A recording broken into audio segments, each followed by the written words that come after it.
Hello friends, இந்த வீடியோவில் என்ன பார்க்க போகிறோம் அப்படின்னா, முக்கியமான கடவுள் பற்றி பார்க்க போகிறோம். ராஜஸ்தானில் பார்த்தீங்கன்னா, சிகார் அப்படிங்கிற மாவட்டத்தில் காட்டுசாமி கோயில் இருக்குது. அந்த கோயிலோட வரலாறு தான் பார்க்க போகிறோம். இப்போ பார்த்திங்கன்னா, வரலாறு காணாத அளவு 30,00,000க்கு மேலே பார்த்திங்கன்னா, மக்கள் குவிஞ்சிக்கிட்டு இருக்காங்களாம். இப்போ பார்த்திங்கன்னா, காட்டுசாமி அப்படின்னா கோயில் அங்கே பார்த்தீங்கன்னா, இந்த பக்கத்தில் பார்த்தீங்கன்னா, ராஜஸ்தான் மக்கள் ரொம்ப ரொம்ப பார்த்திங்கன்னா, டெய்லி அப்படி பார்த்தீங்கன்னா, பாபாவை கும்பிடுவாங்க. அவருடைய வரலாறு என்ன அப்படின்னு நம்ம பார்க்கலாம். இவர் பார்த்தீங்கன்னா, பீமனோட பேரன். இவர் பார்த்தீங்கன்னா, பீமனோட பேரன். கிருஷ்ணர் பார்த்தீங்கன்னா, கிருஷ்ணருடைய அவதாரம் அப்படின்னு சொல்கிறாங்க. அதாவது கிருஷ்ணருக்கு பார்பரி அப்படின்னு சொல்லிட்டு பார்த்தீங்கன்னா, பீமனோட பேரன் பார்த்தீங்கன்னா, ரொம்ப பக்தியாக இருந்தார். அவருக்கு சிவன் 3 அம்பு கொடுத்து எழுப்புறாங்க. சின்ன வயசுலேருந்தே ரொம்ப அவர் பார்த்தீங்கன்னா, அவர் பேர் பார்பரி. ரொம்ப பார்த்தீங்கன்னா, பக்தியாக இருந்திருக்காரு. கிருஷ்ணருக்கு மகாபாரதத்தில் நான் உங்களுக்கு ஹெல்ப் பண்ணணும் அப்படின்னு சொல்லியிருக்காரு. அது மட்டும் இல்லாமல் சிவபெருமான் மூணுக்கு அம்பு கொடுத்துருக்காரு. அதுக்கப்புறம் பார்த்திங்கன்னா, அக்னி தேவன் அவருக்கு வில்லு கொடுத்துருக்காங்க. இப்படி எல்லாத்தையும் வச்சு நான் கண்டிப்பாக மகாபாரதத்தில் உங்களுக்கு நான் உதவி செய்யணும் அப்படின்னு சொல்லியிருக்காரு. இதை பார்த்துட்டு கிருஷ்ணர் உண்மையிலே அன்பாக இருக்கேன், நான் சோதிக்கணும் அப்படின்னு சொல்கிறாரு. என்ன வேணும்னு கேட்டிருக்காரு. என் தலையே தரேன் அப்படின்னு சொல்லிட்டு தலையே வெட்டி கொடுத்துருக்காரு. இதனால் பார்த்தீங்கன்னா, கலியுகத்தில் ஒன்று கும்பிட்ற எல்லாருமே சந்தோஷமாக நினச்சது நடக்கணும் அப்படின்னு சொல்லியிருக்காரு. அதனால் சிகார் மாவட்டத்தில் அந்த இடத்துல இப்போ கோயில் கட்டியிருக்க அந்த இடத்துல தான் அவரோட தலை கிடச்சிருக்கு. அவரோட தலையும் காதும் கிடச்சிருக்கு.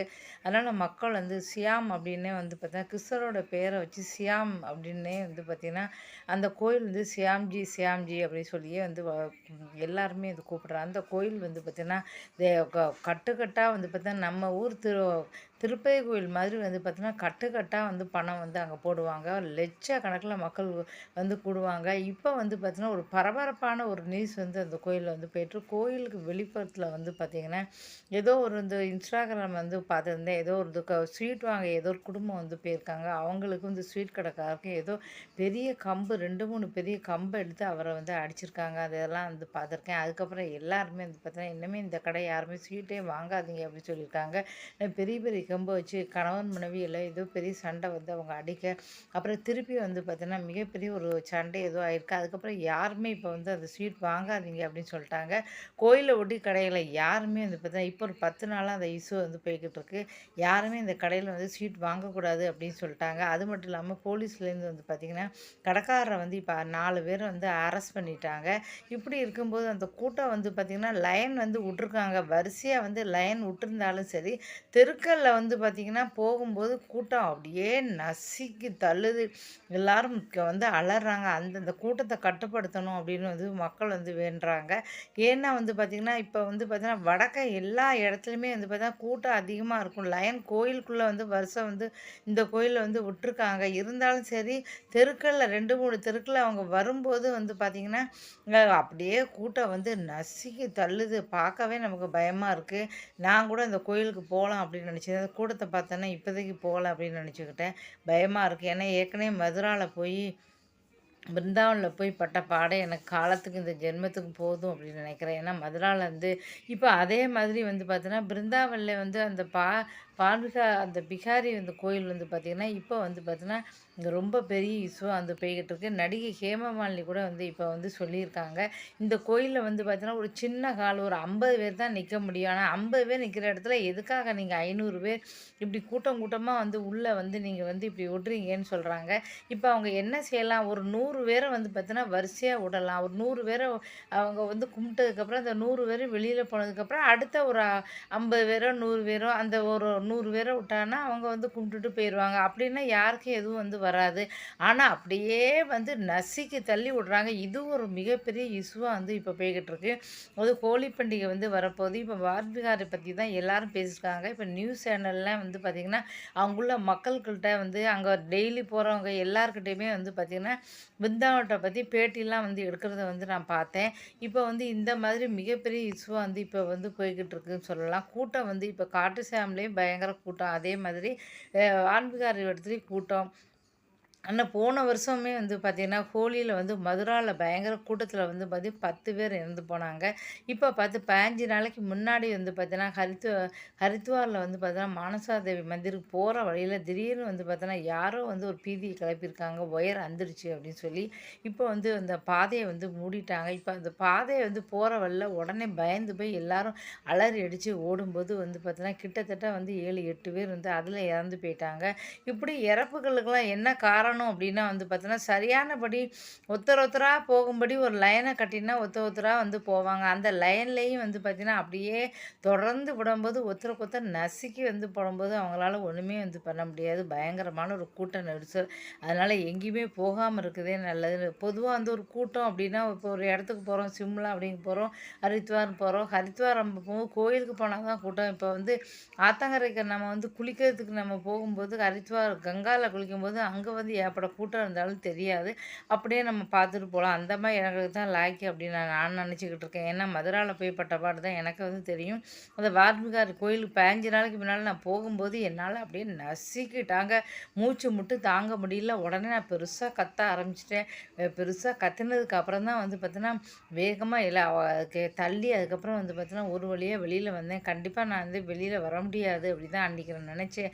போச்சு இன்னியோட நம்ம கதை முடிஞ்சுது அப்படி தான் நான் நினச்சேன். அதுக்கப்புறம் கடவுள் பின்னால ஏன்னா அந்த அளவு நசுக்கி தள்ளிட்டாங்க.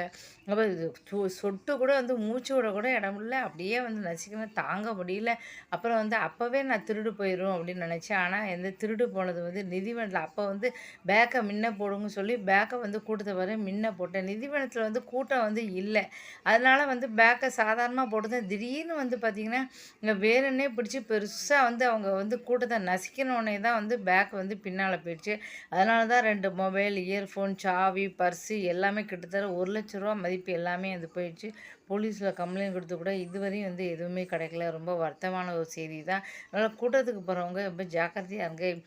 அதுவும் இப்போ வந்து ஹோலி வருதுன்னு எல்லா இடமுமே இந்த கூட்டமா இருக்கு. அதனால நீங்க வந்து எந்த ஒரு கோயிலுக்கு போறதா இருந்தாலும் ரொம்ப கவனமா வந்து போங்க. கூட்டம் அதிகமா இருக்கு. மொபைல் எல்லாமே வந்து நீங்க வந்து ரூம்லயே வச்சுட்டு போணும். நான் கூட இப்போ ரொம்ப வருத்தப்படுறேன். ஏன்னா 2 மொபைல் இருக்கு. 2 மொபைல் நான் ஏன் தூக்கிட்டு போயிருக்கணும்? அந்த பேக்கே வந்து அவசியமானது. அந்த பேக்கு, சாவி, இந்த இயர்ஃபோனு இதெல்லாம் நான் தூக்கிட்டே வந்து போயிருக்க வேண்டாமே! இப்போ கூட நான் நெனச்சு பார்க்குறேன். ஒரு மொபைல்ல தானே ஃபோட்டோ எடுக்கிறேன். அப்ப இந்த டப்பா மொபைல் இருக்கு. இந்த மொபைல் வந்து அந்த ஒரே ஒரு மொபைல மட்டும் நான் எடுத்துகிட்டு போயிருக்கலாமே! என் பொண்ணோட மொபைல் கூட ஃபோட்டோ எடுக்கணும். இவ்வளோ கூட்டம்னு தெரியும் எடுத்துகிட்டு போயிருக்கேன். அதுவும் சனி, ஞாயிறுல பயங்கரமான ஒரு கூட்டம் அப்படி சொல்லலாம். நான் எடுத்துகிட்டே போயிருக்க வேண்டாமேன்னு இப்ப தான் வந்து நினைக்கிறேன். எடுத்திருந்தா எதுவுமே அது தொலைஞ்சிருக்காது. இந்த டப்பா மொபைல் மட்டும் தான் வந்து போயிருக்கும். அதையும் வந்து மொபைல்ல முடிஞ்ச வரையும் கையிலேயே வந்து வச்சுருங்க. அதுதான் உங்களுக்கு சேஃப்டி. பேக்ல வந்து போடவே போடாதீங்க. ஏன்னா பேக்குக்குள்ள கைய விட்டு யாராவது எடுத்துட்டாங்களா, எடுக்கலையா அப்படி சொல்லி நமக்கு கூட்டத்தில வந்து தெரியாது. திடீர்னு வந்து பார்த்தோன்னா, பிருந்தாவன்ல அப்படியே நசிக்கிறாங்க. பிருந்தாவன்ல ஏற்கனவே போட்டிருந்தாங்க இன்ஸ்டாகிராம்ல. தயவுசெய்து சனி, ஞாயிறு யாரும் போகாதீங்க. அவ்வளோ கூட்டம்னு போட்டிருந்தாங்க. தெரிஞ்சும் போய் வந்து பார்த்தீங்கன்னா, இப்போ கூட வந்து மனசு ரொம்ப கஷ்டமா இருக்கு. ஏன்னா ரூ. 50,000 அந்த மொபைலுக்கு இன்னும் நான் ரூ. 30,000 இன்ஸ்டால்மெண்ட் வந்து கட்டல. 20,000 தான் வந்து கட்டியிருக்கேன். வெறும் ரூ. 30,000 இன்னும் நான் வந்து கட்டவில்லை. இந்த மாதம் ரூ. 10,000 கட்டியிருக்கேன். இல்லாத மொபைலுக்கு ரூ. 10,000 இன்ஸ்டால்மெண்ட் கட்டியிருக்கேன். இன்னும் எனக்கு ரூ. 30,000 வந்து கட்ட வேண்டியிருக்கு. அத நினைக்கும்போது மனசு ரொம்ப கஷ்டமா இருக்கு. ஏன்னா இதுக்கப்புறம் நான் புது மொபைல் எப்போ வாங்குவேன் எனக்கே தெரியல. இருக்கிற மொபைல்ல போடுவோம். மானிட்டைஸும் கிடைக்கல அப்படின்னு சொல்லிட்டு தயவுசெய்து எனக்கு ஆதரவு கொடுங்க. அதனால கோயிலுக்கு போறவங்க தயவுசெய்து வந்து பார்த்தீங்கன்னா, நல்லா யோசிச்சுக்கோங்க. என்ன குழந்தை, குட்டி அப்படி நீங்க கூட்டிட்டு போறதா இருந்தாலும் கூட்டமான இடத்துக்கு தயவுசெய்து ரொம்ப கூட்டமா இருந்துச்சுன்னா, போன வருஷம் நான் பிருந்தாவன் போகும்போது வெளியிலேருந்தே பார்த்தேன். இவ்வளோ கூட்டமான்னு சொல்லி அப்படியே நான் ஒரு கும்பிட போட்டேன். அப்படியே வந்து கும்பிட்டுட்டு எனக்கு போதும் அப்படி சொல்லி வேண்டாங்க அப்படின்னு நான் சொல்லிட்டேன். அதே மாதிரி இருந்திருக்கலாமோ அப்படின்னு நினைக்கிறேன். பார்த்துக்கங்க. நன்றி, வணக்கம். இப்போ கூட ஆகஸ்ட் 15 3 நாள் வருது. ஆனா வந்து கண்டிப்பா கூட்டம் உள்ள இடத்துக்கு போக வேண்டாம்னு நினைக்கிறேன். ஏன்னா, ஏற்கனவே இந்த விதம் மனசு ரொம்ப கஷ்டமா இருக்கு. ஏன்னா, இன்னும் ஒரு மொபைல் கூட நம்மளால வாங்க முடியல. அப்படி இருக்கும் மறுபடியும் போய் ரொம்ப கஷ்டமா இருக்கு. அதனால ஆகஸ்ட் 15 போற இடங்கள்லாம் பத்திரமா வந்து பார்த்துக்கங்க. திருடங்க ரொம்ப வந்து பெருகி போயிட்டாங்க. எல்லா இடமுமே வந்து பெருகி போயிட்டாங்க. அதனால ரொம்ப ஜாக்கிரதையா வந்து இருங்க. கூட வர பிள்ளைகளையும் வந்து பார்த்தீங்கன்னா, ரொம்ப கூட்டமா இருக்கு அப்படின்னா, அந்த கோயில்லேருந்து தள்ளி இருந்தே நான் முதலே வந்து சொன்னேன். வா இந்த இப்போ பிருந்தாவன் கோயில்ல பயங்கர கூட்டமா அப்படி அத பத்தி தான் அங்க எல்லா இடமும் வந்து பேச்சா இருக்கு இப்ப. இப்ப இத பத்தி தான் வந்து எல்லாருமே வந்து பேசிக்கிட்டு இருக்காங்க. கூட்டமா இருக்குன்னு சொல்லிட்டு முதல்லே வந்து நான் சொன்னேன். அந்த கூட்டமா இருக்கு. அப்படி வெளியிலேருந்தே வந்து கூட்டமா இருக்கனால வெளியிலேருந்தே சாமி தெரியுது. அப்படியே நம்ம கும்பிட்டுட்டு போலாம். வீட்டுக்காரர் தான் இல்ல ஸ்வீட் வாங்கியிருக்கோம். பக்கத்துல வந்து போய் குடுக்கணும் அப்படின்னு வந்து சொன்னாரு. அதனால வந்து பார்த்தீங்கன்னா, பார்த்துருந்தே ஒ ஒ உங்களுக்கு வந்து வெளியிலேருந்தே அப்படியே பார்த்துட்டா, அப்படியே நம்ம வந்து வெளியில போயிருக்கலாம். அப்ப முடிஞ்ச வரை வந்து கூட்டம் உள்ள கோயில்கள்லாம் தவிர்த்துருங்க. வெளியில இருந்து கூட கும்பிட்டுக்கங்க. அ பார்த்துக்கங்க. ஏன்னா நம்ம வந்து நசுக்குறாங்க அப்படின்னா, நம்மளோட உயிர் முக்கியம். உள்ள போய் மாட்டிக்கிட்டோம்னா, வெளியில வர்றது கஷ்டம். நம்ம குழந்தைகள் வந்து பத்திரமா இருக்கணும். நம்ம பொருட்கள் பத்திரமா இருக்கணும். நமக்கு எதுவும் ஆகக்கூடாது அப்படின்னு தான் நம்ம கோயிலுக்கு போறோம். அதனால ரொம்ப ரொம்ப ஜாக்கிரதையா போங்க. இந்த வீடியோ பிடிச்சா மறக்காம சேனல சப்ஸ்கிரைப் பண்ணுங்க. நன்றி, வணக்கம்.